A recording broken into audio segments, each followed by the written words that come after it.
Justice League number 4. Scott Snyder writing and Jorge Jimenez on the art.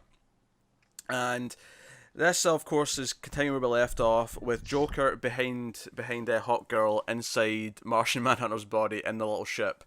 And I love the moment here where Hot Girl is basically like, "Oh, they won't cut through my metal wings," and then the narration's like, "Oh, she realized that's for her head." Yep. And I love that Joker just wants to cut someone's head off. That's the only reason he's there. Yeah. And it's Yeah, cooperating. pretty much. He's mad at the end. He's like, "Oh, when can I get cut off someone's effing head?" He's like, "Soon, Joker, soon." Props. So props to Jimenez for the art in this issue, because to make Superman look like Lex and to make Manhunter look like Joker, but without changing anything, just through facial expressions. Yeah, just the grins in their faces. Notch. Like, yeah. He's really, and yeah, there's certain panels that, some of the characters, it's, I've heard it described as almost like manga-esque, like they have the big expressions and stuff sometimes, but I'll trade that off for like the stuff that we see at the end with Superman and Manhunter. So just to set that up, so by the end of the issue, like all these things can happen at once, where Sinestro sort of, like, because Barry kind of inadvertently fuels the Still Force by trying to fight it, which then leads to Umbrax being able to take over. So the Still Force becoming powerful assists the negative, or the ultraviolet light. We found that each one of these hidden powers, each one of these hidden things, they're powered by the thing in front of it. Yeah. Right? So once the Still Force is unlocked, that unlocks the ultraviolet, and the ultraviolet's going to unlock something else. Yeah, whatever's coming until next. They get all 7. So we'll find what fun thing that is. So Sinestro gets an entire corps. He enlists tons of people with his ring. He actually smashes John Stewart's ring with a blast of energy, just to sell how badass the ultraviolet power is. But at the end of the book, when this all goes down, Joker and Lex basically, like, I assume they have some sort of tech that helps them take control of Superman and Martian Manhunter. So we end the book with them having the sick grins in their face. And also, can I just say my favourite image in the book though might be Grodd with Baby Turtle on his chest. Hey, that's my favourite image. It's so good though. It's like a parent with the little what do you call the thing? Harness. Harness. Yeah. See, I expected this from Matt. Yeah. I'll be honest. I thought he might not. He's standing there, and we get a bit of Grodd's origin, which is real cool, that he was an outsider even amongst the gorillas because he was telepathic, and somebody came to basically poach gorillas away, and he locked him in a cave and tortured him, made him dance until he couldn't dance anymore. Very old, like, fairy tale-esque, which I like. But yeah, him with this baby, and him basically, I feel that's like Luthor trying to teach him to be compassionate, because he's basically the Flash's greatest villain now, because he can slow him down, and he has the Still Force, because the Turtles found a way to pass his secrets on to the next generation. And it's also unlocked more powers in Grodd, because he's actually making Wonder Woman and Aquaman fight, because they think they're fighting Cheetah and Black Manta respectively, and they're actually fighting each other. So there's a lot of stuff going down, and let's not forget the fact that at the end of the issue, because obviously it ties in the start and the end with the narration about Grodd and how he realised for his power all he had to do was reach out and sort of squeeze it essentially. At the end it's like, no, the multiverse is literally in front of Lex and Joker, and all they have to do is reach out and take it. And there is like a representation. There's like a sort of it's like a disco ball almost. Yeah. I'm actually trying to think of the mathematical name for the shape, because I'm sure that I've heard it before. Not that I'm going to tell you I know how many sides this thing has. It's a sphere with bits on it. So yeah, that's how we end. So things are going bad for the League. So Joker and Lex have taken over Superman and Martian Manhunter. Batman, Hot Girl's knocked out. Batman's little ship's been blown up, and Batman's just like fighting off these parasites. He's still inside Superman. He's still this miniature little Batman inside Superman's body. Outside of the ship now. Outside of the ship, just fighting the little monsters.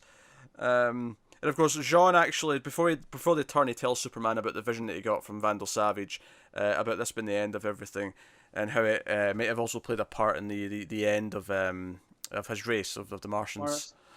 Yeah, so it talks about there was one person, because they're all psychically linked, there was one person that was basically the receptacle of all knowledge of Mars, and they kept this person hidden, and that's why where he's been trying to find this, and that's why he was on Thanagar, where he found her. And it turns out that what might have wiped out Mars was one of these 7 forces. It was like the forecoming. So I love the design of that other Martian, like in the floating in the white. It's great. Snyder's doing with this hidden history of the DCU with these secret forces. Like, I love anytime you can do something like this where there's kind of a force that relates to each one of the GLs or the GLs.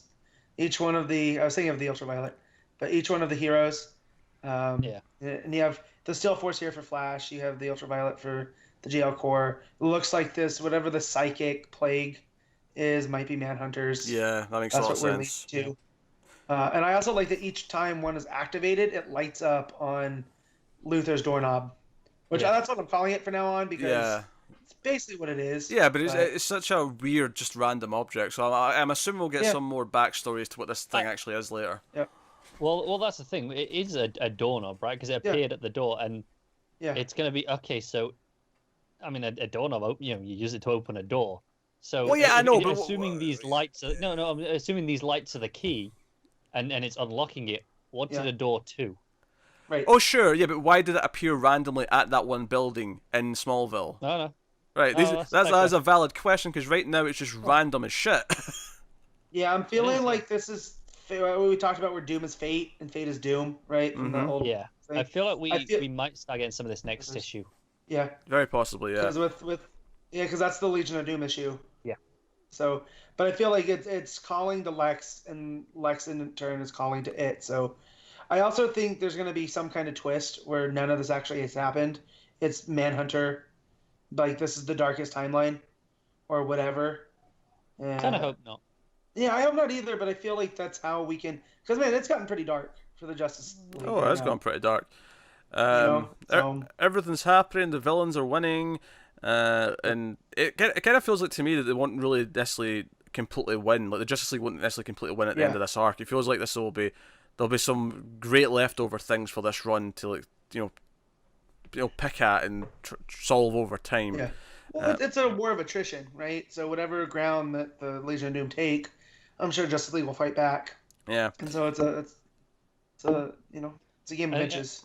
My only problem in terms of the writing in this issue, because I had a few little nitpicks here with the art on certain panels, but writing wise, I wish that they hadn't said to John that now you're Ultraviolet, it's permanent.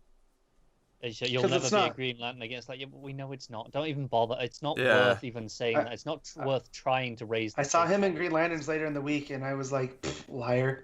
It feels weightless when you tell me that. Yeah, no, that's fair. I am liking this third person narration though that the books are starting and ending with. It feels big. It feels like a big deal. Yeah.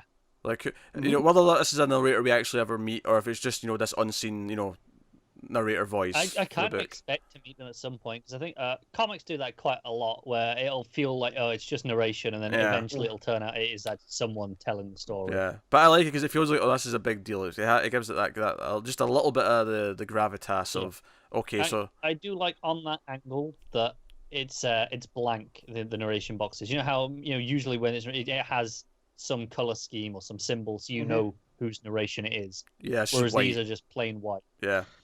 I wonder if it's going to be the Monitor, because we did get the return of the Monitor in Metal.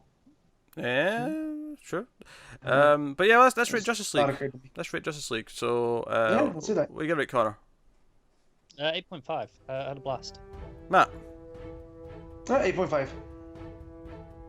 I'll also go 8.5. Okay, that was nice and easy. There you go. Really solid.